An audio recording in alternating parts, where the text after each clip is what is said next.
Boa noite a todos. Mais uma vez estamos aqui falando em nome da causa monarquista do Brasil. Hoje nós vamos tratar de um personagem chamado Dom Pedro I, que a gente conhece bem, pelo menos de nome, né? É um cidadão que tem um nome comprido para burro, é chamado de Pedro de Alcântara, Francisco Antônio, João Carlos, Xavier, de Paula, Miguel, Rafael, Joaquim, José Gonzaga, Pascoal, Cipriano, Serafim de Bragança e Bourbon. Esse cidadão nasceu em Queluz, Portugal, em 1798, né? E veio ainda menino para o Brasil em 1808 com a sua família, se estabelecendo na cidade do Rio. Foi criado como qualquer menino, porém tinha uma personalidade já rompante, uma coisa agressiva, muito voluntarioso, explosivo. Era uma das suas características de comportamento.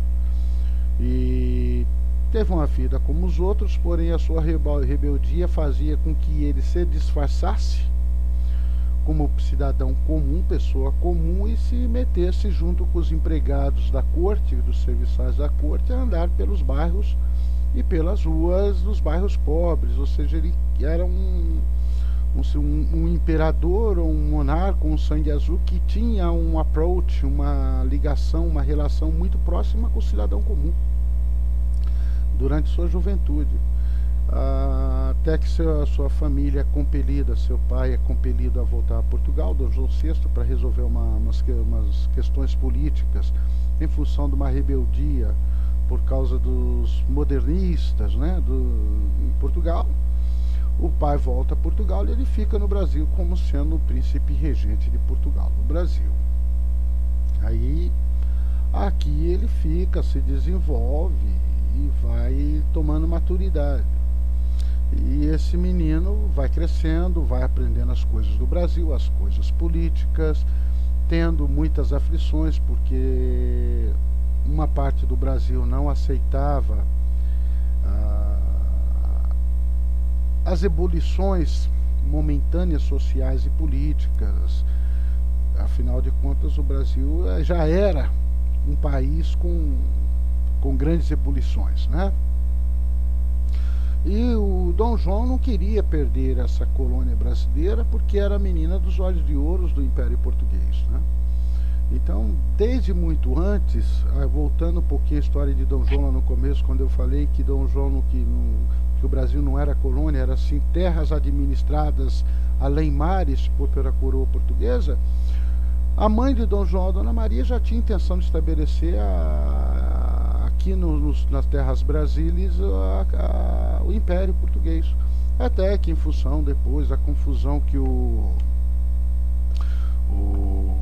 francês maluco lá aprontou, o Napoleão, facilitou tudo, veio para cá, e enfim, o menino para cá veio, para cá cresceu, se desenvolveu, e desde cedo já se demonstrava, talvez até por essa aproximação com os empregados da corte, não ser simpático à escravatura, não reconhecia nenhuma inferioridade do negro com relação ao branco, e afirmava que éramos iguais em função de que a cor do sangue, e ele dizia, a cor do sangue deles é a mesma cor do meu sangue, enfim, não há uma diferença nenhuma que pudesse colocar o negro na condição de escravo e o branco na condição de senhor, né?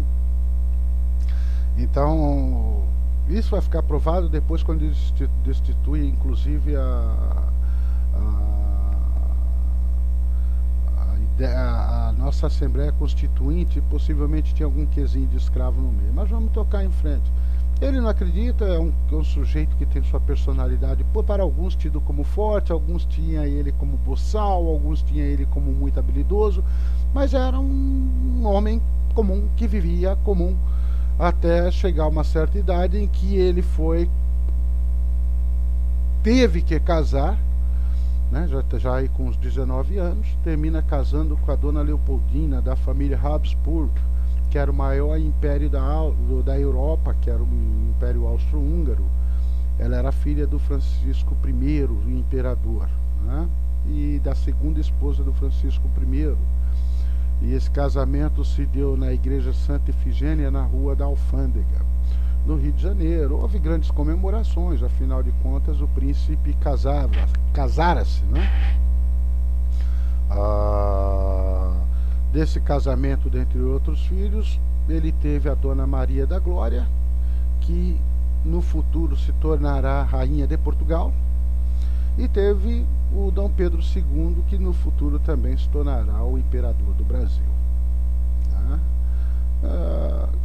Com essa confusão da família imperial em Portugal, vai e vem, os modernistas queriam uma administração diferente, estabelecendo constituições a Portugal.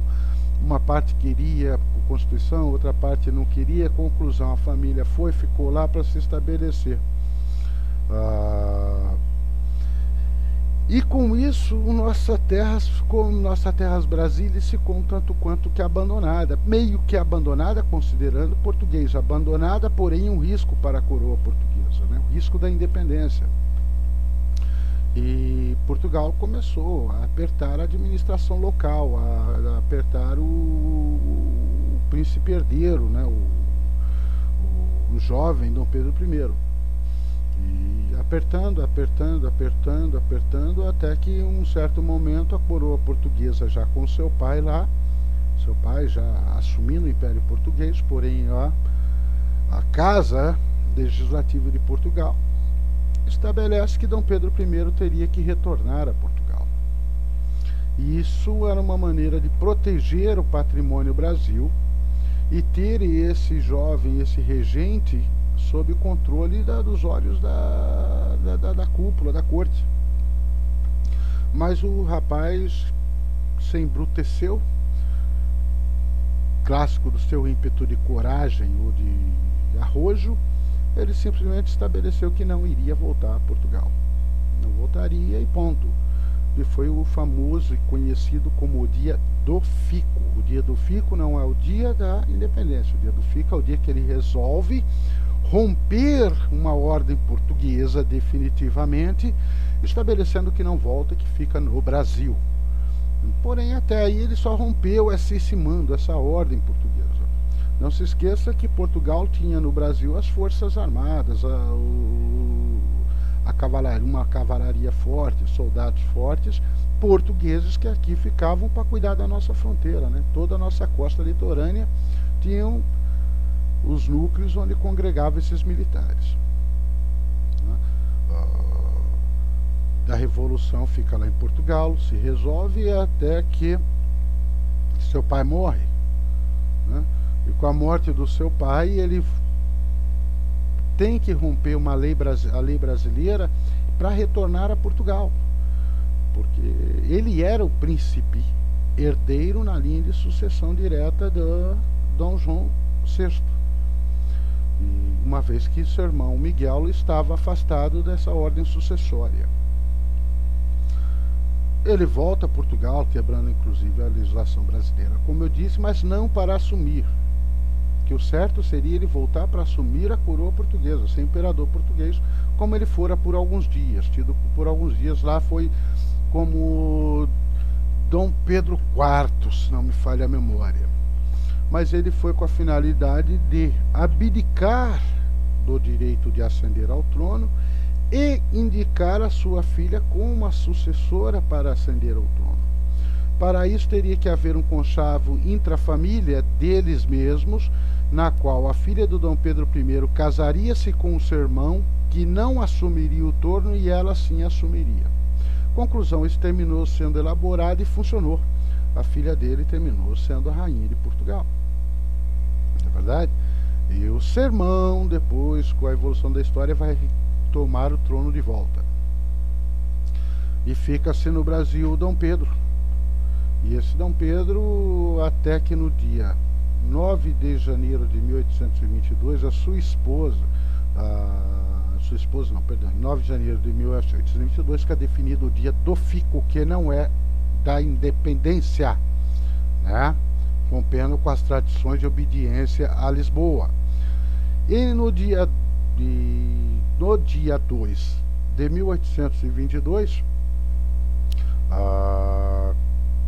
Dona Leopoldina havia recebido várias cartas de Portugal Dentre as cartas, dentre os dizeres, os ditames da coroa, vinda de Portugal, estabelecia que o Brasil perderia o status de Reino Unido a Portugal, retornando assim a um status de colônia. Se é que foi colônia. Dom Bertrand garante que nunca foi colônia. Mas como os escritores colocam como colônia, não vamos gerar grandes debates. Mas colocou o Brasil não mais a Reino Unido a Portugal, sim a uma extensão além terras administrada por Portugal. E com essas cartas em mão, além de o Brasil perder o status de Reino Unido a Portugal, transformava Dom Pedro II, que era o príncipe, Dom Pedro I, que era o príncipe regente, ao status de um representante da corte portuguesa, a um status nada importante, apenas como um delegado ou como representante administrativo de Portugal no Brasil. Isso desagradou muito tanto as pessoas implicadas, que era a dona Leopoldina, a esposa, como ao próprio Dom Pedro, como a alguns membros do parlamento, ministros, etc. Com isso em mãos, essas informações em mãos, dona Leopoldina, com essas cartas em mãos, não teve dúvida, reuniu o Conselho de Estado, informou a eles dos fatos, para se deliberar a respeito qual a melhor ação.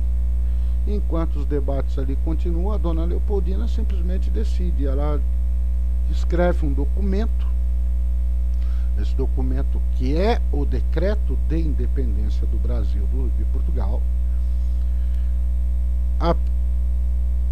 junta com os outros documentos recebidos de Portugal, e manda para o esposo dela, que estava em São Paulo, a uma viagem a Santos, viagem essa a qual ele conheceu a dona Domitila.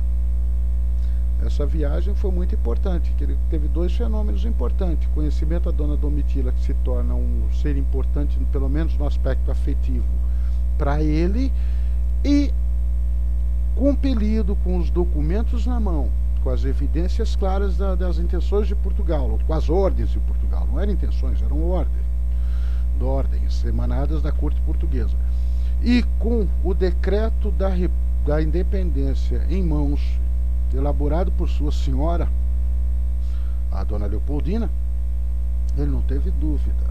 Às margens do rio Ipiranga, possivelmente parados, descansando, o cavalariço, o cavaleiro que levava esses informes com a incumbência de entregar a Dom Pedro, vindo do rio, entrega a ele não teve dúvidas.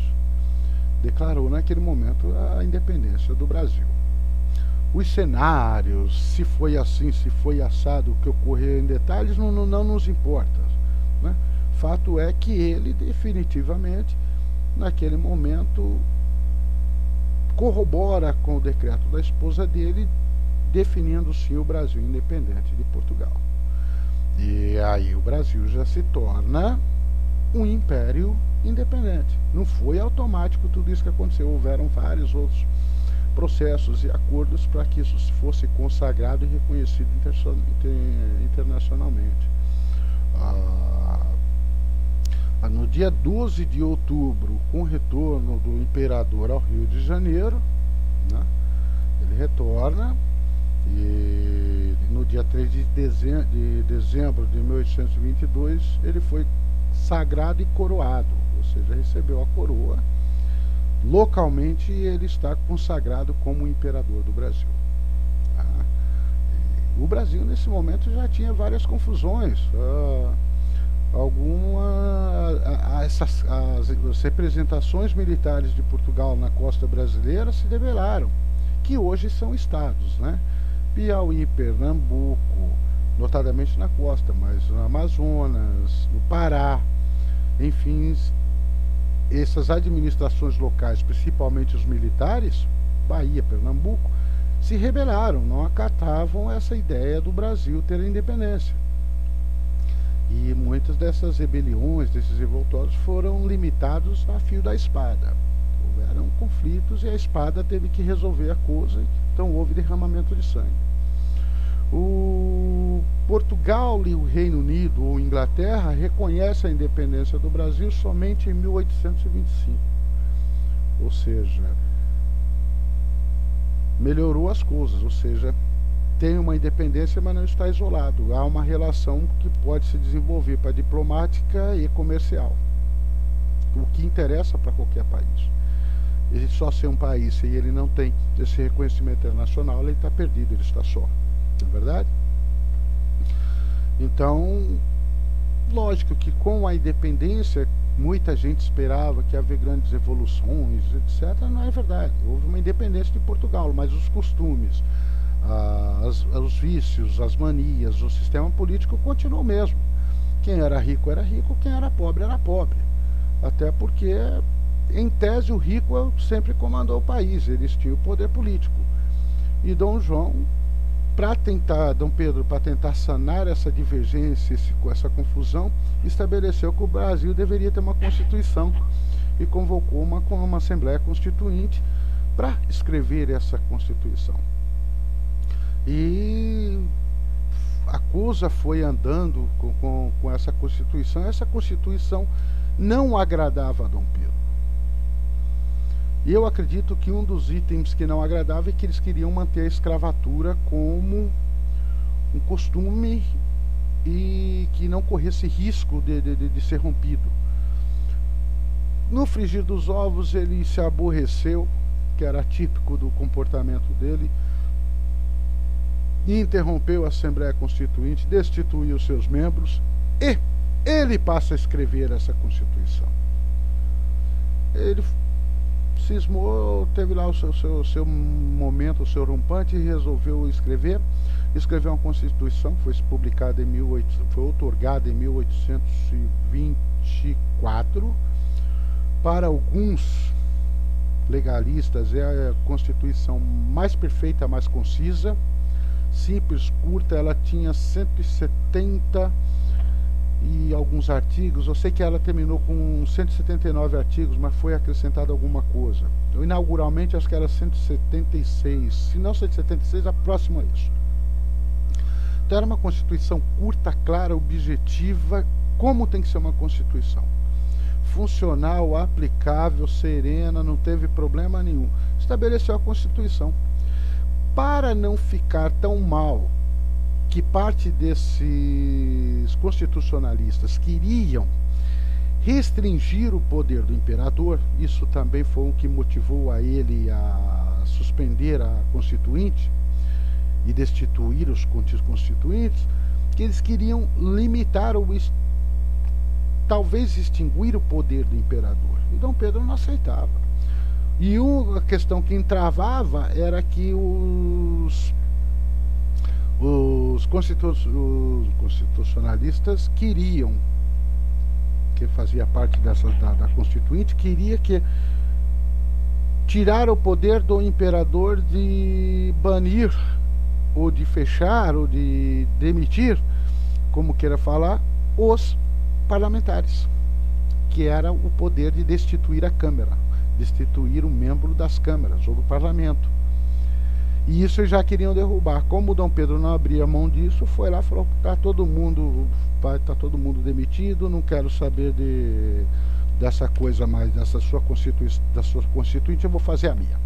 E fez a dele, ficou muito boa, foi cumprida à risca até 1889, sem mudança, sem desobediência. Nem Dom Pedro I, nem Dom Pedro II violou a Constituição. Não precisou fazer reforma, mexer em nada.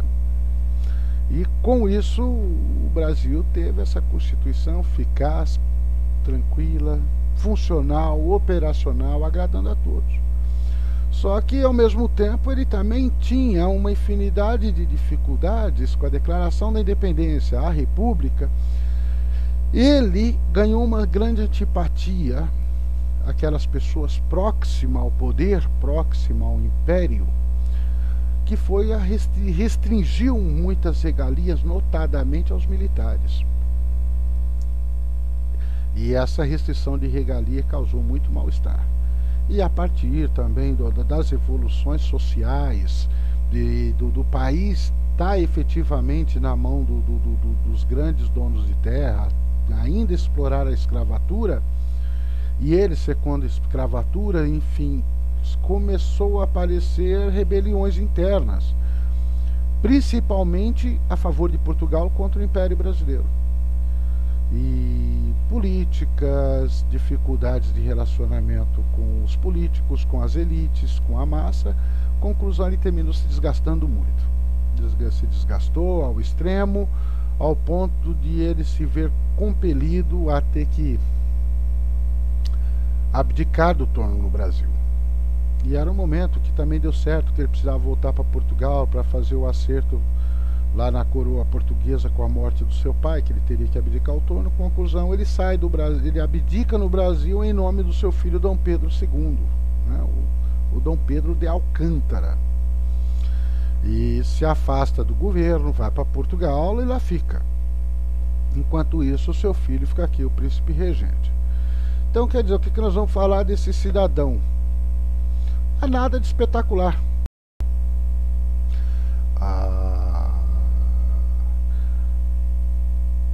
A coisa é que o Dom Pedro, ele foi um sujeito que foi muito importante. Ele, dentro da sua administração, ele conseguiu manter a unidade territorial. E olha que o Brasil é grande, que era um desejo do seu pai, o medo de que ocorresse com o Brasil o que aconteceu com as colônias europeias, com as colônias espanholas em toda a América do Sul, que se perdia, cada dia eles perdiam o controle das terras. E o imperador Dom João, com essa preocupação, que já orientara Pedro I quando era menino, já vinha orientando com relação à manutenção da unidade territorial, manteve-se a unidade territorial. É certo que a preço de fio de espada, a preço de sangue, num certo momento, mas ele foi habilidoso ao mesmo tempo dessa manutenção territorial por parte pacífica, por parte a fio de espada. Ele teve a importância do controle das elites brasileiras, que não tinha muita simpatia a ele. Ele teve a importância de ter feito a primeira Constituição Nacional. Constituição essa que vigorou até 89, só caiu com a República. Há de se observar que nenhum dos imperadores violou essa Constituição. Ele fez uma rainha em Portugal. Ele fez um imperador no Brasil.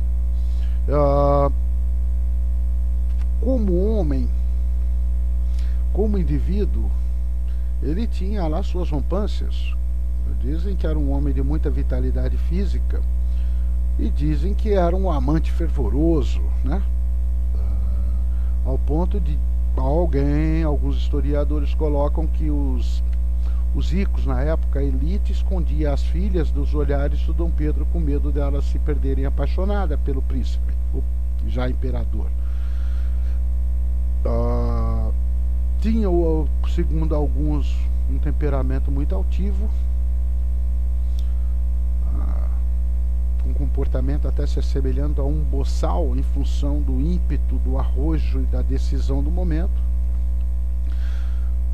Mas tinha uma aclamação popular, era querido pelo povo, sim. Ele só era detestável por alguns das elites e pelos militares portugueses que estavam no Brasil para defender a nossa costa prioritariamente.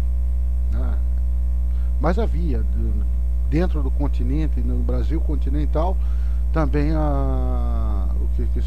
as capitanias ou as províncias que tinham os militares portugueses ali estabelecidos, né? Mas ele conseguiu conviver com tudo isso, teve grandes confusões com a coroa portuguesa. É certo também que por parte já com conhecimento e sapiência e concordância do seu pai, mas a corte se manifestava contra ele, e ele não era contra ele, era uma maneira da corte portuguesa se defender da possibilidade da perda do Brasil. O Brasil, eles tinham medo que o Brasil se perdesse. Mas ele conseguiu se manter aqui, foi desobediente às ordens de Portugal, teve um pouco de muita coragem ao declarar a independência, mesmo sendo tipo um sujeito não muito delicado, não muito político, mas acatou na íntegra o decreto que a sua esposa assinara. Tá? Depois disso, ele conhece nesse interregno, ele passa a se relacionar com a dona Domitila de Castro. Foi um negócio complexo dentro da corte, muita gente criticava, fez a esposa, dona Leopoldina, sofrer muito, isso é fato, ao ponto dela morrer, aparentemente de depressão, de angústia, pelo comportamento do Dom Pedro, que pega uma amante e põe para conviver com a esposa, um negócio que até hoje não encontra muita guarida no bom senso. Mas foi feito. Né? E até que em um certo momento ele deixa o seu filho aqui, o Dom Pedro II, como seu herdeiro, como príncipe regente, e nomeia o Andrada, né, José Bonifácio, como o seu tutor, né, o guardião desse príncipe. Então o Dom Pedro I foi importante para a nossa história, desde o dia do fico, desde a declaração da República, a manutenção da unidade territorial, o controle dos rebeldes, de uma forma, até diria, complexa, por ele não ser muito político e ter tirado as regalias de algumas pessoas que eram próximas à corte, notadamente militares, que era gente que se beneficiava muito dessa relação aproximada com o Império, com a coroa, com os monarcas em si, e o status do Estado. Ele foi muito prejudicado, teve as rebeliões internas de alguns que não concordavam com ele, alguns chegaram a dizer que ele era ditador, essas coisas. Verdade ou não, o fato é que ele nunca foi ditador, tanto é que ele estabeleceu uma Constituição, e ele cumpriu essa Constituição. Tá? E ele sempre defendeu a liberação dos escravos, ele sempre foi contra a escravatura. Isso serve para a tese daqueles que afirmam que a escravatura era uma manutenção da monarquia. Não é verdade. Era uma manutenção dos liberais, até de alguns conservadores e dos republicanos, a manutenção da escravatura, que eles eram proprietários de terra. Eles tinham que tocar sua agricultura, tocar o seu negócio. E quem era o provedor dessa força de trabalho? Era o escravo. Então ninguém queria perder isso. E a coroa, como ela não era dona de fazenda, ela não tinha grandes propriedades, não vivia disso, ela não tinha interesse na manutenção dos escravos. Lógico que tinha a pressão internacional, notadamente da Inglaterra, para o rompimento com essa prática. Mas a ideologia e os ideais monarcas nunca foram escravocratas, nunca foram escravagistas, muito pelo contrário. Então ele conseguiu fazer essa gestão, saiu, deixou o Andrade Silva cuidando do seu filho Dom Pedro II, que vai ser tema do nosso próximo assunto. Só para esclarecer, essas ideias aqui têm o escopo para, nesse momento, nós estamos esclarecendo como o Brasil funcionou dentro da monarquia, depois nós vamos tratar de Dom Pedro II, República, e aí sim nós vamos mudar a nossa linha de comportamento, que é defender efetivamente, com todos os fundamentos, a monarquia, o retorno da monarquia ao Brasil, o retorno do regime monárquico com o sistema parlamentarista clássico. Nós estamos aí, você vê em todo canto, jornal, TV, há 2 anos debatendo a respeito de Dilma, de Cunha, de governo, política, porém ninguém abre a boca para trazer uma coisa nova. Nós somos escravos dessa república malograda desde 1889. Então esse bate-papo que estamos trazendo aqui tem a finalidade de mostrar como as coisas funcionavam, quem eram os personagens, tanto na monarquia, depois nós vamos tratar da república. E aí você vai entender que o senhor, a senhora, você, monarquista ou não, o monarquista sabe que é monarquista e sabe por quê. E você que ainda não é monarquista vai perceber e entender que você efetivamente é monarquista desde o seu nascimento. Só que nunca deixaram você saber disso e jamais te falaram que ser monarquista é muito positivo. Para concluir, galera, curta, publique para os seus colegas, dê o okzinho, participa aí com a gente, vamos tocar essa luta em frente. Para concluir, se isso que vivemos e vimos é república, monarquia já!